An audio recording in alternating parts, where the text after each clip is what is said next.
एक देखो दृष्टांत आता। सदगुरु साहब कबीर काशी नगरी में उनका जन्म हुआ था। अपने जमाने के सदगुरु थे।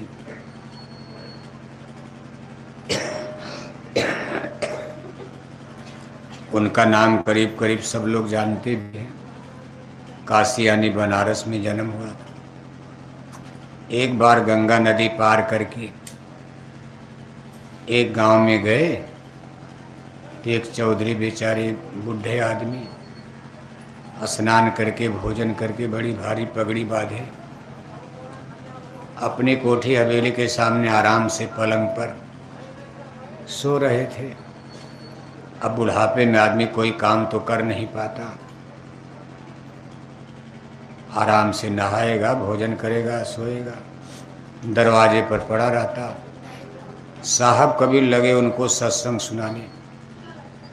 कहा, देख भाई चौधरी, तूने जिंदगी का हर काम कर लिया, बेटा बेटी नाती पोता, घर मकान कोठी हवेली जमीन बगीचा, तूने सब कुछ बनाया, लेकिन अपनी आत्मा के कल्याण के लिए तूने कुछ नहीं किया। और अब तेरा बुढ़ापा आ गया, कुछ दिन में तू मर जाएगा, तेरी आत्मा भटक जाएगी। मानव जन्म तो मिला है अपनी आत्मा का कल्याण भी करना, संसार का भी काम करो और अपनी आत्मा के लिए भी कुछ कमाई कर लो। साहब कबीर ने कहा, देखो तुम्हारी जिंदगी का जो समय बचा, आज ही मैं तुमको गुरु दीक्षा गुरु मंत्र नाम कमाई शब्द कमाई का अमोलक भेद दे रहा हूं। नाम वो अमोलक दौलत है जिसके द्वारा हमारी रूह हमारी आत्मा जिंदा हो जाती है। जिंदा का मतलब जाग जाती है। दोनों आंखों के बीच में बैठी आत्मा इसी नाम शक्ति के द्वारा जागती है। और नाम कितनी बड़ी पावर है। रामायण में लिखा है, कहलक करो मैं नाम बढ़ाई, राम न सकई नाम गुन गाई। इस नाम को शब्द भी कहा जाता है, साउंड है। मुसलमानों के यहाँ इसको आसमानी आवाज़ कलमा कहते हैं। साहब कबीर ने कहा, ये दौलत और ये संसार में केवल संतों को इसकी जानकारी रहती है। ये नहीं कि सब साधु लोग इसको जानते हैं। कहा, नाम है केवल संत अधीना, संत बिना कोई नाम न चीन्हा। अब साधु तो आपको भारत में दुनिया में कितना, गिरुआ नीला पीला वाले हजारों लाखों करोड़ों। अगर इनके पास ये दौलत होती तो गलतियां क्यों होती? क्योंकि नाम हमारे मन की सारी काई को, सारे पाप को धो करके साफ कर देता। ये मन को शुद्ध और पवित्र बनाने की शक्ति रहता। ज्यों ही नाम हृदय पड़ा, भया पाप का नाश, मानो चिंगी आग की पड़ी पुरानी घास। जैसे सालों साल का कूड़ा कचरा ढेर गंदगी एक जगह इकट्ठा करके आपने थोड़ी सी उसमें दिया सलाए, तीली और कांटे लगा दिया, देखते देखते सब जलकर भस्म हो जाएगा। ऐसे नाम इतनी सुपर पावर है। अगर ये नाम दोनों आँखों के बीच में जाग जाए तो हमारे मन के सारे विकार को खत्म कर दे। हमारी आत्मा पर जमे हुए सारे जन्म जन्म के पाप की काई को ये जला करके भस्म कर देता है। मन आत्मा बुद्धि को निर्मल कर देता। लेकिन ये नाम का भेद, इस संसार में जब कोई संत सदगुरु संत मिले, उन्हीं से प्राप्त किया जा सकता है। बाकी ये किताबों के पन्ने में नहीं। किताबों में तो भेद लिखा, जैसे किसी किताब में लिखा मिठाई के बारे में। अब आप किताब पढ़ते रहोगे, मिठाई खाओगे आप किताब का पन्ना फाड़ कर खा जाओ तो मिठाई का पता चलेगा। किताब में तो लिखा मिठाई कैसे बनती है, बड़ी अच्छी होती है, उसका बयान है, एक्सप्लेन किया गया है, उसके बारे में जानकारी दी गई। अब आप मिठाई बनाओ, उसको सीखो या बाजार से खरीदो हलवाई से। इसी तरह से किताबों में नाम के बारे में, शब्द के बारे में, ये तमाम प्रकार का ज्ञान बोध कराया गया। लेकिन ये मिलेगा सदगुरु संतों के पास। इसीलिए रामायण भी करे गुरुबिन भवने तरह न कोई, जो बिरंच शंकर सुमय, किसी गुरु के पास चले जाओ। रामायण खुद देखो गुरु के पास भेज रही, और करे बिना गुरु के कभी उद्धार किसी को भी मोक्ष मुक्ति नहीं मिल सकती। निगुरा को नहीं, कितनों पूजा पाठ आप करो, गुरबिन माला फेरते गुरबिन देते दान, गुरबिन सब निष्फल गए कहत कबीर विचार। गुरु के बिना किया हुआ पूजा पाठ फल, पुण्य फल तो दे देगा, लेकिन मुक्ति फल नहीं दे सकता। ये कर्म फल देता है, पुण्य कर्म में जोड़ लिया जाएगा।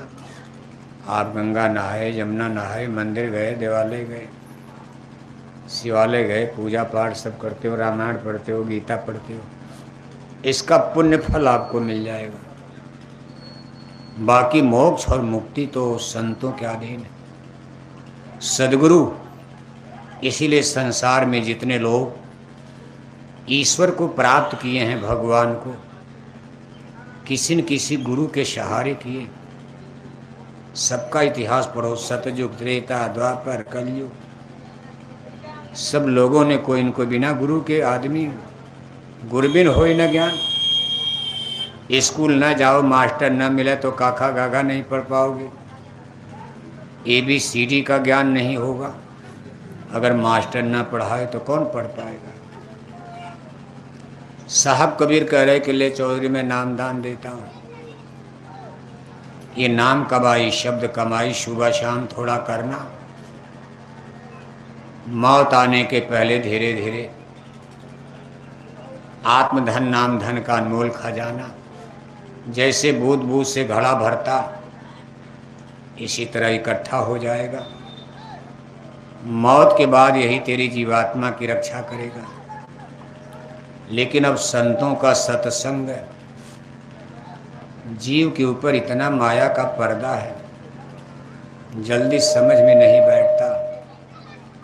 अब आप यहाँ पूरी बात सुनोगे, थोड़ा बहुत अच्छा लगेगा, घर जाकर फिर उसी माया में भूल जाओगे। साहब कबीर समझाते रहे, अब डंडा मारकर तो भक्ति होगी नहीं। चौधरी माने नहीं, अंत में कहा महाराज अगली बार आइएगा तब गुरु दीक्षा गुरु मंत्र लेंगे, अभी हमको ये काम करना है। कम मार दिया बहाना।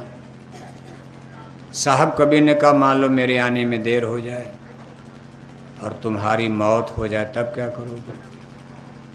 चौधरी ने कहा रे महाराज अभी हमको क्यों मार रहे हैं, अभी मैं बहुत दिन जिंदा रहूँगा। खैर साहब कबीर चले गए। 15 बरस के बाद दोबारा उस गांव में जाने का मौका मिला। चौधरी की चारपाई खाली पड़ी है, छोटे छोटे बच्चे बड़े हो चुके हैं। साहब कबीर लगे पूछने कि भाई तुम्हारे दादा। बच्चों ने कहा महाराज वो तो बहुत पहले मर गए, हम लोगों को होश भी नहीं आता, मर गए। साहब कबीर अंतर्दृष्टि वाले महात्मा, उन्होंने आंख बंद किया, अपनी अंतर्दृष्टि से अंतर जगत में झांक करके लगे देखने कि चौधरी मरे तो मर करके गए कहाँ।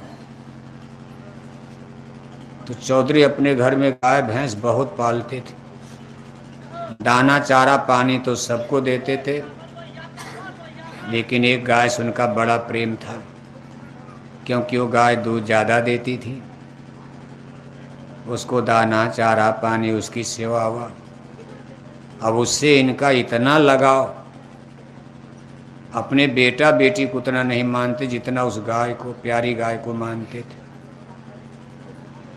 अब जब मरे तो जह आशा तह बाशा, इस सिद्धांत के मुताबिक अपने ही गाय के पेट में बछड़ा बनकर उनका जन्म हो गया, उसी गाय के पेट में वो बछड़ा बनकर पैदा हो गए, अपने ही घर में जन्म हो गया गाय बैल बनकर। अब घर वालों को क्या पता हमारे दादा ही आ गए बछड़ा बनकर, खिलाया पिलाया बड़ा किया। इसके बाद जब बैल बन गए तो खेत में जोताई शुरू हो गई।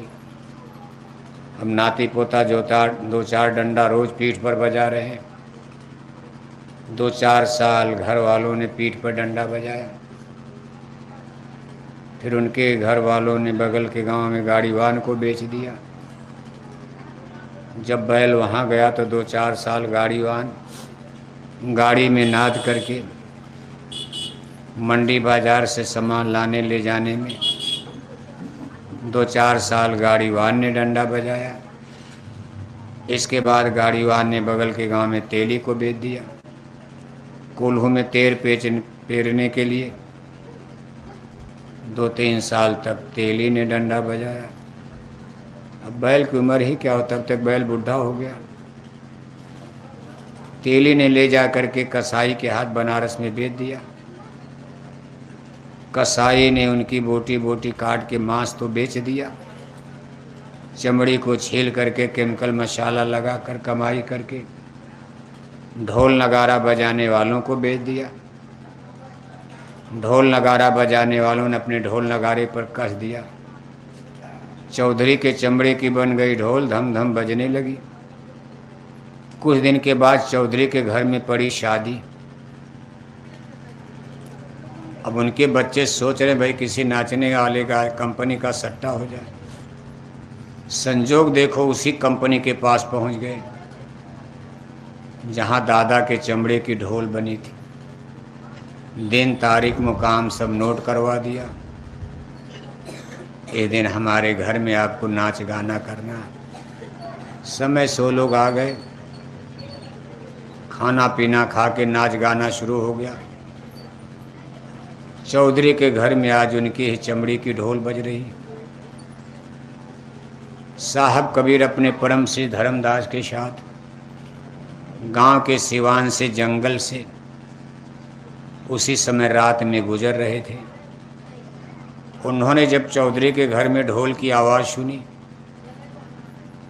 आंख बंद करके खड़े होकर एक मंत्र पढ़ श्लोक पढ़ने लगे।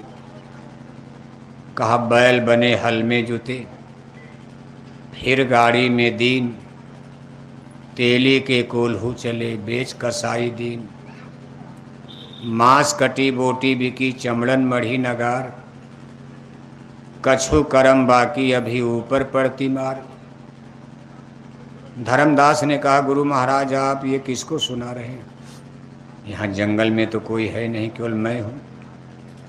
और अगर आपने ये श्लोक पढ़ा तो इसका मतलब समझाइए। तब साहब कबीर ने चौधरी की पूरी जन्म कुंडली बता दिया कि मैंने इसको कितनी बार सत्संग सुनाया, लेकिन मेरी बात इसने नहीं माना। देखो आज धर्मदास ने कहा, गुरु महाराज अब तो बैल भी मर गया, अब चौधरी को अगला जन्म क्या मिला? तो साहब कबीर कहते, धर्मदास चौधरी को अगला जन्म कुत्ते का मिल चुका है। आज उनके घर में शादी है,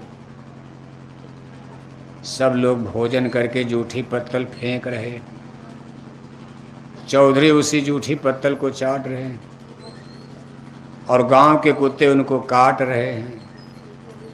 अब कुत्तों में तो झगड़ा होता है, एक टुकड़ा रोटी फेंक दो, न खाएंगे न खाने देंगे।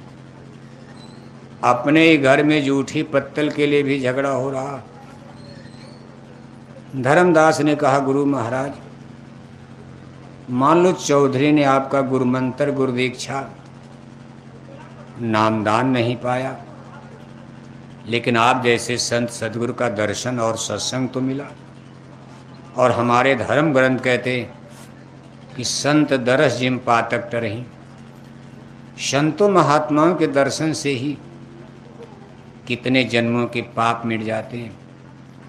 तो क्या चौधरी को इसका कोई लाभ नहीं मिला? साहब कबीर ने कहा मिला। चौधरी को इसका इतना लाभ मिला कि अब इसी कुत्ते के बाद मैं चौधरी को मानव जन्म में वापस करूंगा। इन्हीं को कीड़े मकोड़े बनते कई जो बीत जाए ना, 84 के कुएं से अब यहीं से निकालूंगा। जस तस 84 से काढ़ा, नर देही में फिर ले डारा। मैं चौधरी को फिर मानव जन्म दिलाकर एक अच्छे घर खानदान परिवार में, एक अच्छे माता पिता की कोख में जन्म, और ये मेरे सत्संग में आएगा। मैं इसको इस जन्म में सत्संग सुनाकर, नाम कमाई शब्द कमाई कराकर, सेवा भजन भक्ति कराकर मैं इस चौधरी का अगले जन्म में उद्धार करूंगा। यानी कुत्ता के बाद अब मानव जन्म मिल जाएगा। ये संतों के दर्शन और सत्संग का असर। कहने का मतलब ये है कि स्वर्ग और वैकुंठ, जन्म और मरण, मोक्ष और मुक्ति, ये प्रक्रिया बहुत कठिन है। हम आप जितना आसान समझ रहे हैं कि बस तेरे ही कर दो, चिट्ठी लिख दो, दादा का स्वर्गवास हो गया, और पूजा भी यही करोगे। मंदिर में टन टन घंटी घंटा बजाए जा रहे, हरे राम हरे कृष्णा कीर्तन गाए जा रहे, गंगा गोदावरी महाकुंभ नहाए जा रहे, पूरे माथे भर चंदन तिलक टीका लगाए जा रहे, रात भर अखंड रामायण पढ़े जा रहे, जय श्री राम नारा लगाए जा रहे, और 1-1 किलो मछली खाए जा रहे, 10-10 बोतल शराब पिए जा रहे, 1-1 किलो अंडा। ये कौन सी पूजा शुरू कर दिया आपने? क्या भगवान राम की पूजा है? भगवान राम के रामायण में ये लिखा है कि मछली खा करके घंटी बजाओ, मछली खा करके रामायण पढ़ो, कहीं लिखा है? इसको तो मना किया गया रामायण गीता में। लेकिन आज देखो अपना हिंदू समाज कितने पतन की तरफ चला गया, और इतना भारी पतन हो चुका कि आज 80% हिंदू मांसाहारी हो चुके हैं। केवल बिहार नहीं, हम पूरे भारत का आंकड़ा बता रहे हैं। पूरे भारत का आंकड़ा है 80% हिंदू मांसाहारी, और बचे हैं केवल 20% हिंदू शाकाहारी। यानी एक हिंदू शाकाहारी तो सामने 4 हिंदू। जितना हिंदू भारत में शाकाहारी, उसका 4 गुना हिंदू भारत में मांसाहारी। बताओ अब क्या धर्म बचेगा? 4 गुना हिंदू मांसाहारी हो चुके हैं। पूजा वो भी करते हैं, बल्कि मांसाहारी लोग तो और बड़ा टीका लगाते हैं, खूब बढ़िया माला पहनेंगे नवरात्रि में, सुबह नहा धोकर एकदम टनाटन, सबसे बड़ी माला, सबसे बड़ा टीका लगा के जब मंदिर में नवरात्रि में पहुंचते हैं तो मालूम पड़ता है पूरे अररिया में इनसे बड़ा पुजारी कोई।